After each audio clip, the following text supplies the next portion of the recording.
Hello students, हम लोग करने वाले हैं class 10-12 physics chapter number 3 that is current electricity. और हम लोग एक्सरसाइज के क्वेश्चन कर रहे हैं। क्वेश्चन नंबर 8 पे हम लोग आ गए हैं, तो चलिए स्टार्ट करते हैं। क्वेश्चन नंबर 8 है a heating element using nichrome connected to a 230 volt supply. एक हीटिंग एलिमेंट है जिसको 230 वोल्टेज सप्लाई पर लगाया गया है और वो नाइक्रोम जो एक अलॉय होता है उस मटेरियल का बना है। Draws an initial current of 3.2 ampere. Starting में जो करंट खींचा जा रहा है वो है 3.2 ampere which settles after a few seconds to a steady value of 2.8 ampere.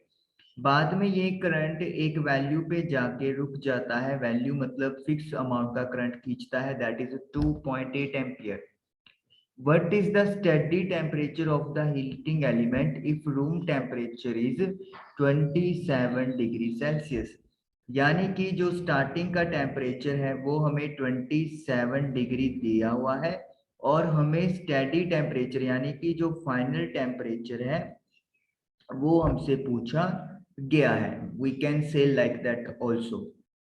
और टेम्परेचर कोफिशिएंट जो रेजिस्टेंस का है नाइक्रोम का वो आपको रेंज दी हुई है अल्फा की value 1.70 multiply by 10 the power -4 degree Celsius inverse.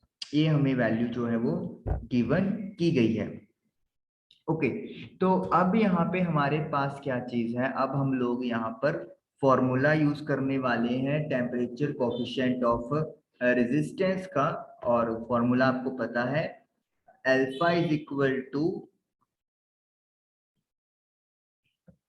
R2 minus R1 divided by R1 T2 minus T1।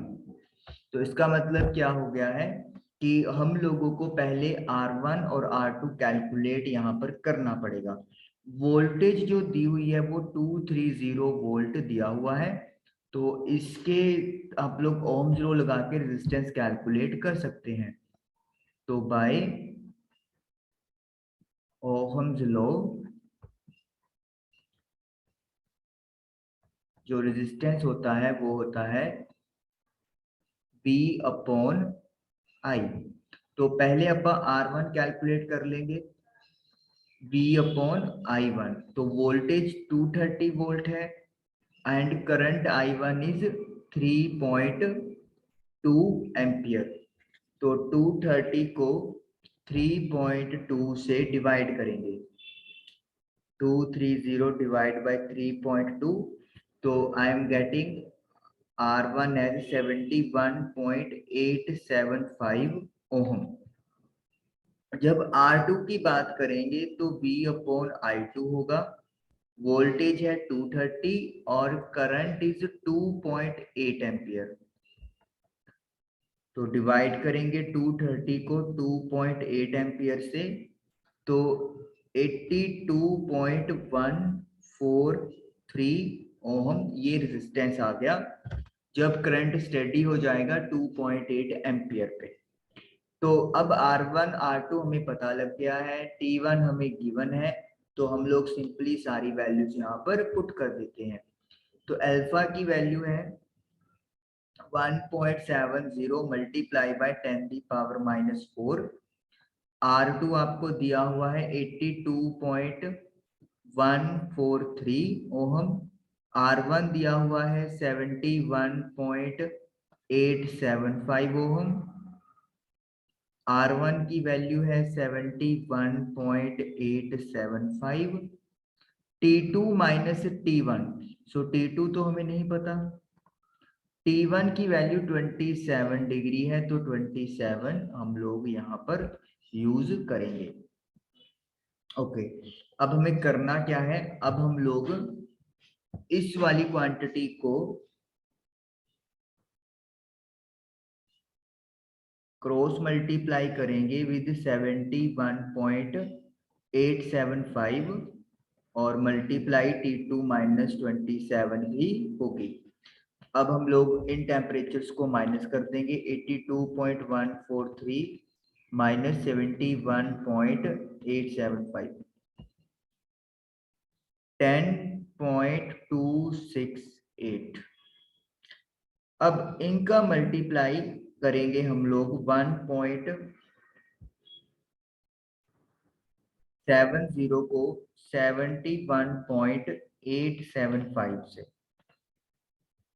तो मुझे मिल रहा है 122.188 10⁻⁻⁴ T2 minus 27 is equal to 10.268। यहाँ तक हमारी कैलकुलेशन हो गई। इसे इरेज कर लेते हैं अपना।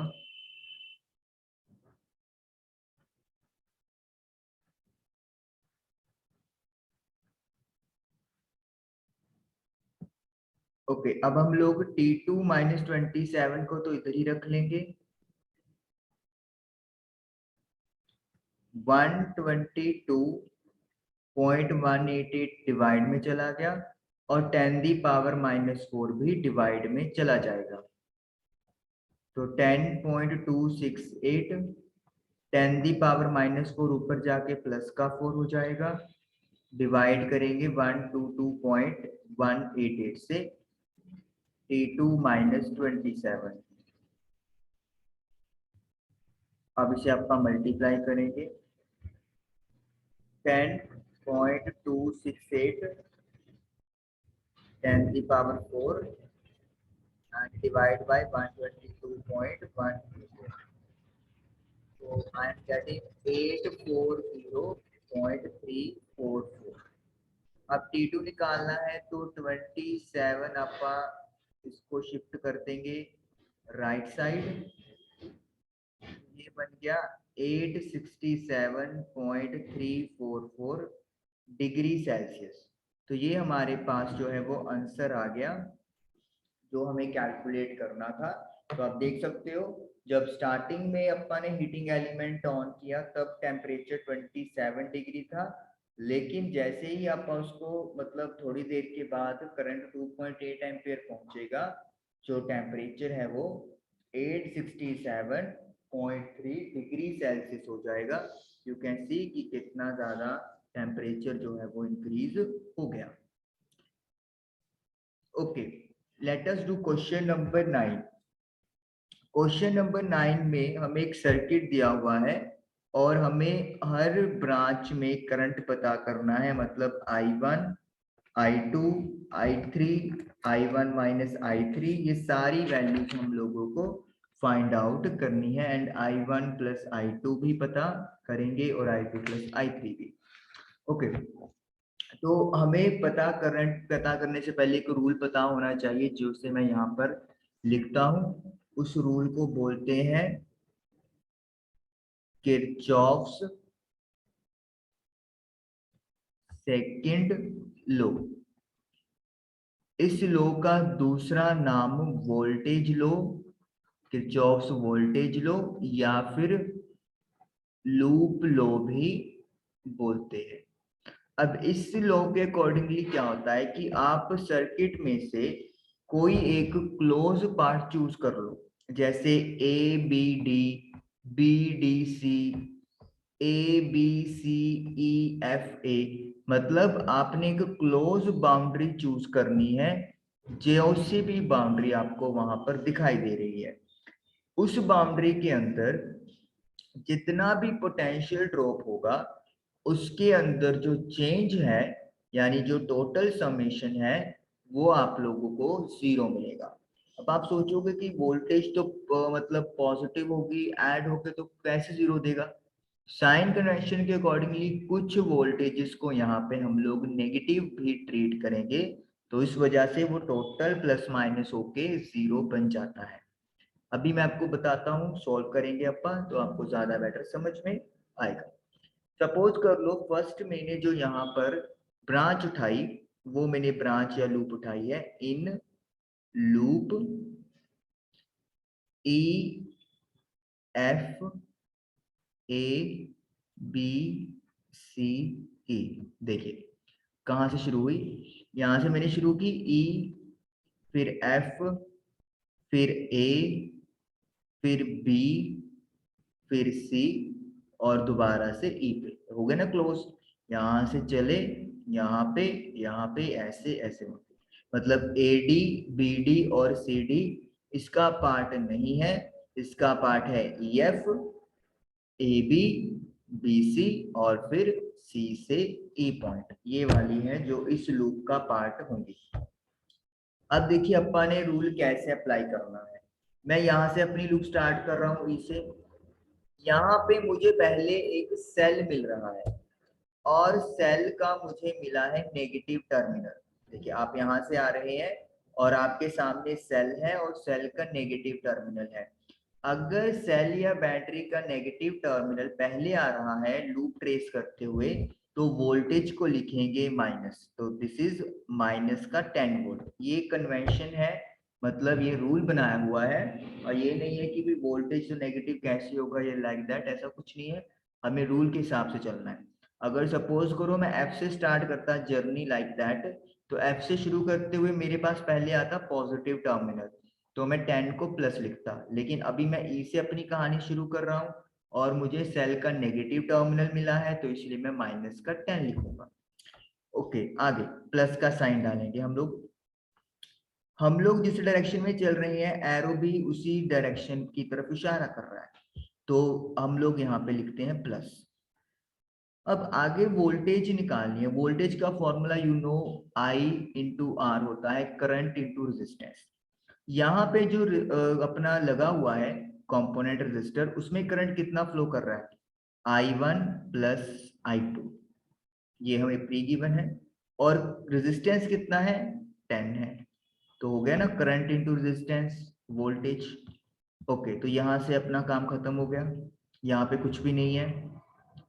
ये 5 ओम ये वाला रेजिस्टर है। फिर ए के बाद मुझे जाना है बी पे, क्योंकि लूप के अकॉर्डिंगली बी पे जा रहा हूँ। ए से भी मैंने देखा एक रेजिस्टर और मिल गया जिसकी वैल्यू 10 ओम है और उसमें करंट I1 है। तो डायरेक्शन मैं भी सेम टर्म में जा रहा हूँ और एरो भी सेम में लगा हुआ है, तो क्या लिख देंगे I1 मल्टीप्लाई बाय 10। उसके बाद बी से सी की तरफ जा रहे हैं। जब अपन बी से सी की तरफ गए तो अगेन करंट और हमारी डायरेक्शन सेम है। और कितना करंट है, I1 माइनस I3 और रेजिस्टेंस की वैल्यू है 5 ओम। फिर सी पे पहुंच गए। सी के बाद हम लोग दोबारा ई पे आ गए, यानी जहां से शुरू किया वहां पे खत्म हो गए। और सी और ई के बीच में कोई भी रेजिस्टर या सेल नहीं है, तो सिंपली यहाँ पे अपना इज इक्वल टू आके इज इक्वल टू क्या लिखना है, 0 लिखना है। अब इसको थोड़ा सॉल्व कर लेंगे। अगर ये आपको लूप में थोड़ा कंफ्यूजन भी है तब भी कोई दिक्कत नहीं है, क्योंकि अभी तो लूप्स अपने को 2 और लेनी है, तो वहां पे भी आपको क्लियर हो जाएगा। 10 को मैं इस 10 को मैं उधर भेज दूंगा तो प्लस का हो जाएगा, और इसे अपन खोल लेंगे।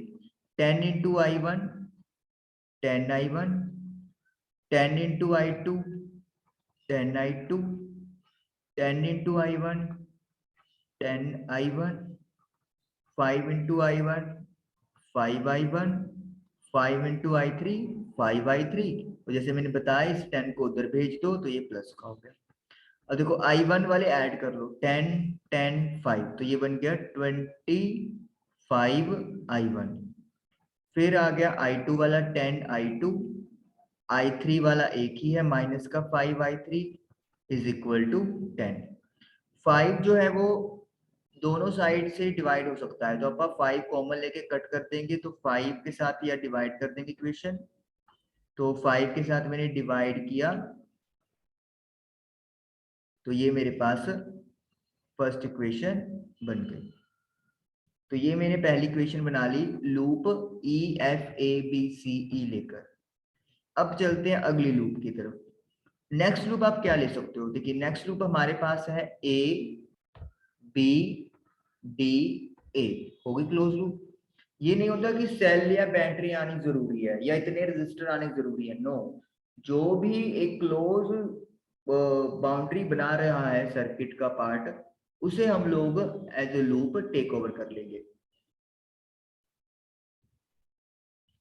तो इन लूप ए से बी से डी से दोबारा ए पे। अब सपोज मैं यहां से शुरू हो रहा हूं, तो ए से बी जा रहे हैं, हमारी डायरेक्शन और करंट की डायरेक्शन सेम है, तो what is the voltage, plus में 10 into I1 resistance multiply by current voltage देता है।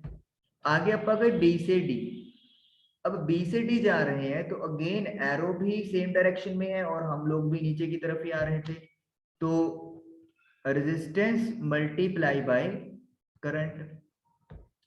जब अपन डी पे पहुंचे, अब अपन कैसे जा रहे हैं, डी से ए की तरफ जा रहे हैं ऊपर, लेकिन अपन देख रहे हैं करंट का एरो नीचे आ रहा है, यानी हमारी और करंट की डायरेक्शन ऑपोजिट हो गई, तो ये लगेगा माइनस का साइन। हम लोग डी से ए की तरफ जाना चाहते हैं, लेकिन जो I2 है वो नीचे आ रहा है, तो इसका मतलब है दोनों का डायरेक्शन डिफरेंट हो गया, तो उसके लिए क्या लगाएंगे, नेगेटिव। और रेजिस्टेंस की वैल्यू कितनी है, 5, करंट है I2। खत्म हो गई ये पे कहानी, तो इक्वल टू 0। 5 क्या ले लेंगे कॉमन, तो क्या बन जाएगा, 2I1 plus I3 minus I2 is equal to 0। ये बन गई मेरे पास इक्वेशन नंबर सेकंड। इजी है। ओके, अब ये थोड़ा पार्ट इरेज करता हूं,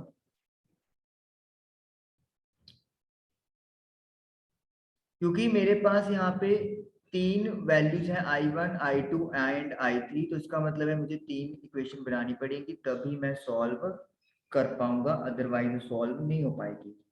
अब तीसरी लूप कौन सी ले सकते हैं अपन, तीसरी लूप ले सकते हैं BCD,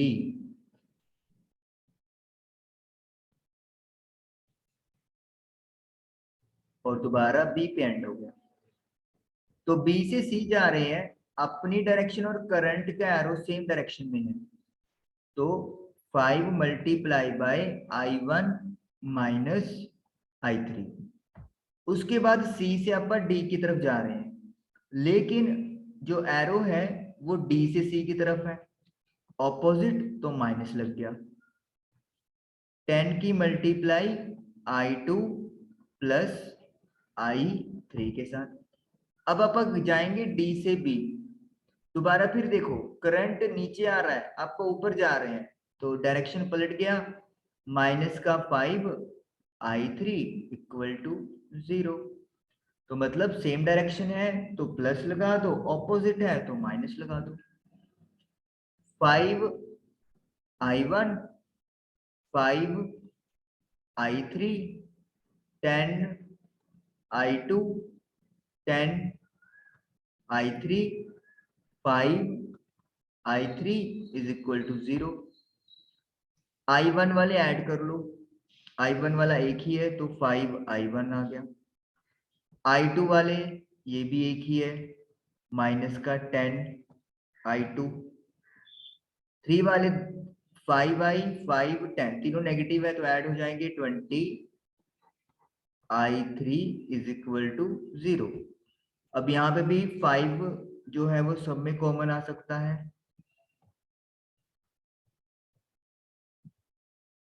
0। ये बन गई क्वेश्चन नंबर 3। अब 1 2 3 को सॉल्व करके हम लोग अपना जो आंसर है वो कैलकुलेट करेंगे। अब हमें करना क्या है, या हम लोग करने क्या वाले हैं, हमारे पास जैसे फर्स्ट इक्वेशन है, हम लोग इसके अंदर क्या करेंगे, I2 और I3 की वैल्यूज पुट कर देंगे। मतलब हम लोग क्या करते हैं, यहां से वैल्यू उठा लेते हैं और वैल्यू को जो है वो पुट कर लेते हैं। अब जैसे आपने 10th में एलिमिनेशन मेथड लगाया हुआ है, आप उस तरीके से भी इसको सॉल्व कर सकते हो। मैं मुझे आइडिया मिल गया है एलिमिनेशन लगाने का, तो मैं एलिमिनेशन लगाता हूँ। By elimination method solving 1 and 2। तो 1 एंड 2 को मैं सॉल्व करूंगा एलिमिनेशन से। देखिए यहाँ पे क्या चीज है आपके पास, 5i1 plus 2i2 minus i3 is equal to 2। मैं i2 वाले सपोज कर लो कैंसिल करना चाहता हूँ, कोई भी कर सकते हो, मैंने i2 चूज कर लिया।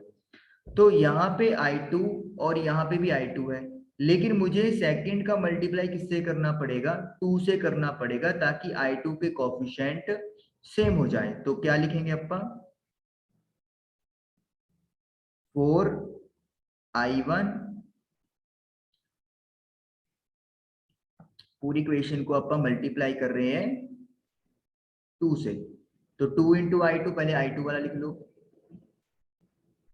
माइनस 2i2 प्लस 2i3 इज इक्वल टू 0।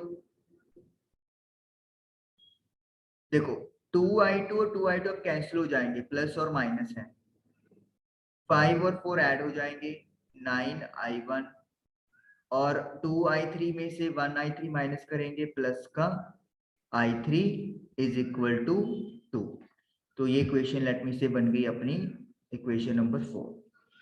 अब अपन एलिमिनेशन ही लगाएंगे दोबारा से, और एलिमिनेशन लगा के हम लोग सॉल्व करेंगे 2 एंड 3 को, सॉल्विंग 2 एंड 3। ओके, मुझे ये इरेज करना पड़ेगा।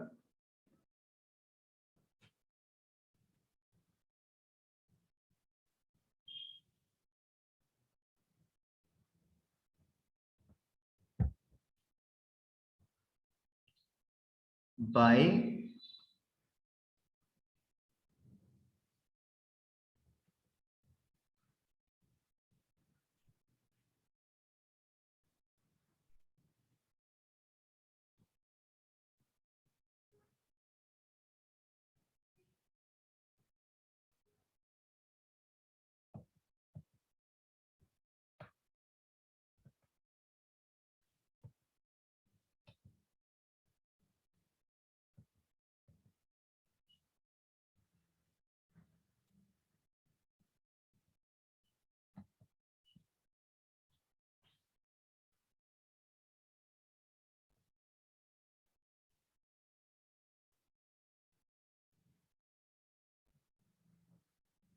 बाय एलिमिनेशन मेथड किस किस को मैं सॉल्व करूंगा, 2 एंड 3 को। पहले हमने 1 और 2 को सॉल्व किया, अब 2 में यहाँ पे भी अपन i2 को खत्म करेंगे।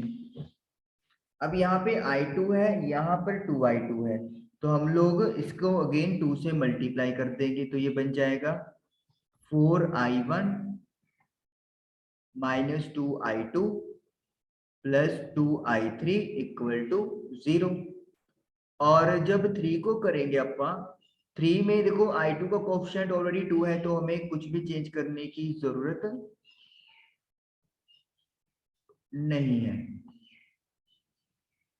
ये लो, अब अपा अगर आप देखोगे तो यहाँ पे क्या चक्कर है कि i2 के कोफिशिएंट तो सेम है, लेकिन दोनों का साइन सेम होने की वजह से कैंसिल नहीं हो सकता। तो इसका मतलब हमें साइन क्या करने पड़ेंगे, चेंज करने पड़ेंगे। और जब आप इसको चेंज करते हो तो आप इसको क्या लिख देते हो, आप इसको सब्ट्रैक्शन लिख देते हो।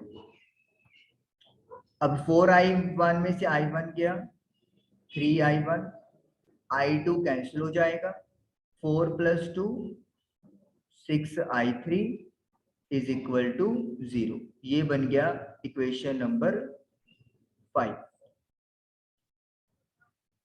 अब हम लोग 4 और 5 को फर्दर सॉल्व करेंगे एलिमिनेशन मेथड से, ताकि हम लोग i1 और i3 कैलकुलेट कर सके, क्योंकि अब हमारे पास सिर्फ 2 वेरिएबल्स रह गए हैं इन इक्वेशन में, फोर्थ और फिफ्थ में।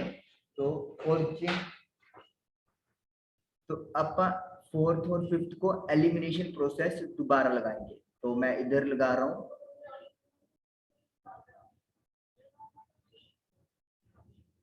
आपका क्या करते हैं, देखो i1 का इधर कोफिशिएंट 9 है और इधर 3 है, तो मैं क्या करता हूँ 5 को मल्टीप्लाई कर देता हूँ 3 से, 9i1, 6 इंटू 3 18, और 0 को करेंगे तो 0 आ गया। सेकंड वाली को एज इट इज लिख दो, 9i1 plus i3 is equal to 2। Sign change करेंगे ताकि कैंसिल आउट हो जाए। ये हो गया 17i3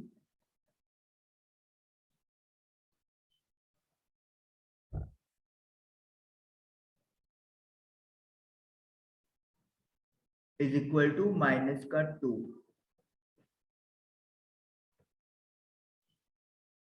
तो i3 आ गया मेरे पास माइनस 2/17 एम्पियर। तो ये i3 की वैल्यू आ गई। अब आप सोच रहे हो कि नेगेटिव कैसे आ गया करंट।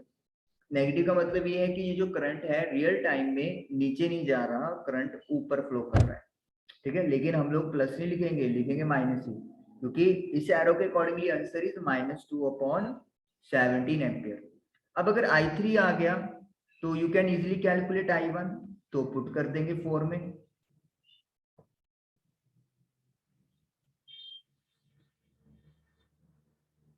थोड़ा स्पेस आप इंक्रीज कर सकते हैं हम लोग। कैलकुलेशन ही है, कंसेप्ट अगर आपको क्लियर हो गया फिर तो कोई यहाँ पे प्रॉब्लम नहीं है। तो put i3 is equal to -2/17 ampere in, let me say 4। तो 9i1 प्लस i3 की वैल्यू माइनस है इज इक्वल टू 2। ये i1 है।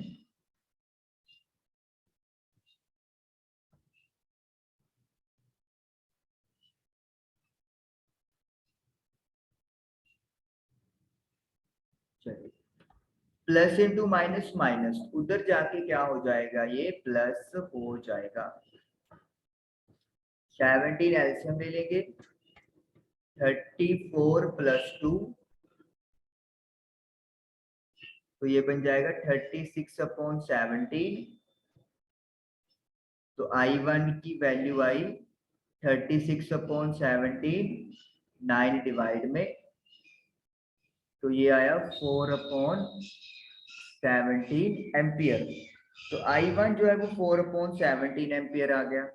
अब i1 आ गया है आपके पास, i3 आ गया है। अब आप i2 कैलकुलेट इजीली कर सकते हो। 3 इक्वेशन थी हमारे पास, किसी में भी यूज कर दो। सपोज कर लो मैं इस इक्वेशन सेकंड में यूज कर लेता हूं। Put i1 is equal to 4/17, i3 is equal to -2/17 into इस वाली में i1 पता है, i3 पता है। अच्छा, i2 उधर ले जाओ तो प्लस का हो जाएगा।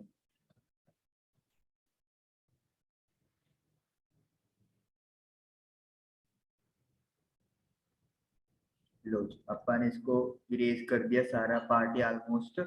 तो 4 इंटू 2 8, ये माइनस का 2/17 is equal to i2। LCM ले लो 17, तो 8 माइनस 2 यानी कि 6/17 एम्पियर हमारा आ गया। तो अब i1 आ गया, i2 आ गया और i3 भी आ गया। अब हमें कहा उन्होंने कि हर ब्रांच में करंट फाइंड आउट करना है। तो इधर अपा एक पहले इसको इरेज कर देते हैं थोड़ा सा, ताकि अच्छे से अपा निकालेंगे, क्योंकि ये वैल्यू तो अपा ने सारी इधर लिखी हुई है।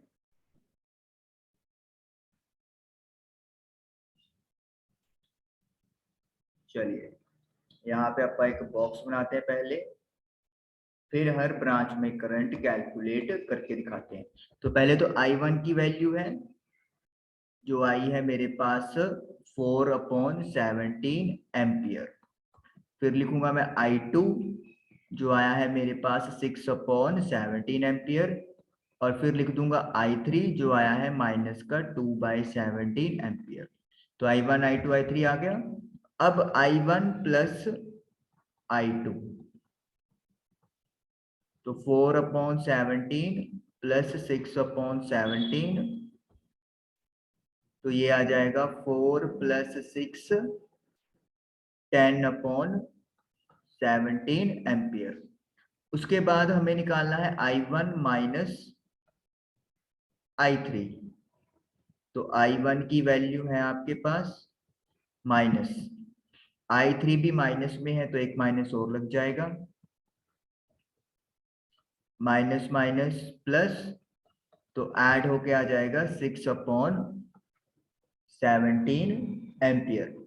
एक हमारे पास और है I1 प्लस I2, तो ये भी कैलकुलेट करेंगे अपना, बॉक्स छोटा रह गया अपना, कोई बात नहीं।